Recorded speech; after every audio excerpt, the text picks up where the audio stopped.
ধর্ম যার যার, রাষ্ট্র সবার। বাংলাদেশের 90% বেশি মানুষ মুসলমান। মহান আল্লাহর দরবারে আমাদের সকলের একটাই প্রার্থনা, রাব্বানা আতিনা ফিদ দুনিয়া হাসানাতান ওয়া ফিল আখিরাতি হাসানাতান ওয়া কিনা আযাবান নার। হে আল্লাহ, আমাদেরকে দুনিয়াতে কল্যাণ দাও, আখিরাতে কল্যাণ দাও, দোজখের আগুন থেকে বাঁচাও। শহীদ প্রেসিডেন্ট জিয়াউর রহমান সংবিধানে সর্বশক্তিমান আল্লাহর উপরে পূর্ণ আস্থা ও বিশ্বাস, এই কথাটি সন্নিবেশিত করেছিলেন। কিন্তু তাবেদার সরকার সংবিধান থেকে এই কথাটি বাদ দিয়েছিল।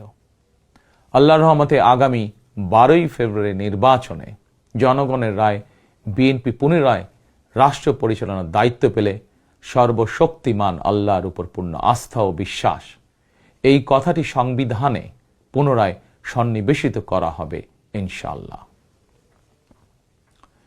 প্রিয় দেশবাসী, আমাদের এই ধর্মীয় বিশ্বাস এবং মূল্যবোধের বিরুদ্ধে বিভিন্ন সময় সামাজিক রাজনৈতিক আগ্রাসন চালানোর অপচেষ্টা হয়েছিল। অপরদিকে দেশ বরেণ্য অনেক আলেম ওলেমা সোচ্চার কণ্ঠে বলেছেন, কেউ কেউ স্রেফ দলীয় স্বার্থ হাসিলের জন্য ধর্মের অপব্যাখ্যা করে বিশ্বাসী মুসলমানদেরকে বিভ্রান্ত করারও অপচেষ্টা চালাচ্ছে। সুতরাং সকল বিশ্বাসীদের প্রতি আহ্বান, কেউ যেন বিশ্বাসী মুসলমানদেরকে বিভ্রান্ত করতে না পারে, সেই ব্যাপারে আমাদের সকলকে সতর্ক থাকতে হবে।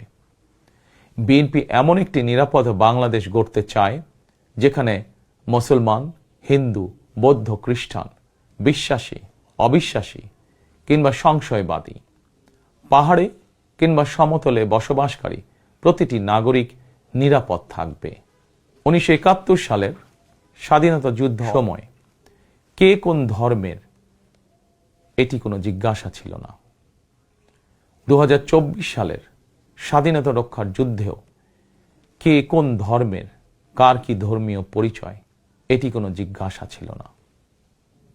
আমরা মনে করি ধর্ম যার যার, রাষ্ট্র সবার। প্রতিটি ধর্মের মানুষ নিজ নিজ ধর্মীয় বিশ্বাস এবং রীতি অনুযায়ী যার যার ধর্ম পালন করবেন। এটি একটি আধুনিক সভ্য সমাজের রীতি। সকল নাগরিকের শান্তি এবং নিরাপত্তা নিশ্চিত করা রাষ্ট্রের দায়িত্ব। ধর্ম যার যার, নিরাপত্তা পাবার অধিকার সবার।